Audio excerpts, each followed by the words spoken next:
আরজিকর কাণ্ডের আবহে ফের আতঙ্ক হাসপাতালে। রোগী এবং রোগীর পরিবারের বিরুদ্ধে হুমকি এবং দুর্ব্যবহারের অভিযোগ তুলল নার্সেরা। মহিলা নার্সকে বর্ণ বৈষম্যমূলক মন্তব্য, এমনকি প্রভাব খাটিয়ে চাকরি খেয়ে নেওয়ার হুমকির অভিযোগ।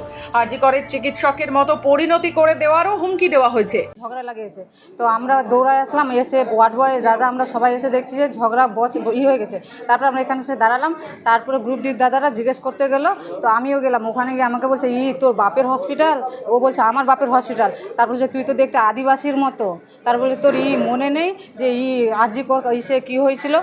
তো এই সমস্ত, তারপরে আমার আরেকজন যে ফিমেল স্টাফ ছিলেন তাকেও মানে বাজেভাবে ইঙ্গিত করা হয় যে আদিবাসী বলে তাকে করা হয়। এবং লাস্টলি যেটা বলা হয়েছে যে তোদের লজ্জা করে না যে আরজিকরের এরকম একটা ঘটনা ঘটেছে, যখন আরজিকর বানিয়ে রেখে দেবো তখন তোরা বুঝতে পারবি। এই অভিযোগে ব্যাপক চাঞ্চল্য ছড়ালো চাঁচল সুপার স্পেশালিটি হাসপাতালে। ঘটনাস্থলে গিয়ে পরিস্থিতি নিয়ন্ত্রণে আনে পুলিশ। গ্রেপ্তার রোগীর এক আত্মীয়। ওই রোগীর নাম আসগার আলী, বাড়ি হরিশ্চন্দ্রপুর থানার বদনাপুর এলাকায়। গ্রেপ্তার করা হয়েছে তার আত্মীয় আরিফ আলীকে। গোটা ঘটনায় আতঙ্কে রয়েছে নার্স এবং চিকিৎসকেরা। প্রশ্ন উঠছে, তবে শাসক দল ঘনিষ্ঠ বলেই এত প্রভাবশালী মনোভাব? যদিও অভিযুক্ত দাবি করেন তিনি এ ধরনের কোনো হুমকি দেননি। হাসপাতাল সুপার জানান, গোটা বিষয়টি সিসিটিভি ফুটেজে খতিয়ে দেখা হবে।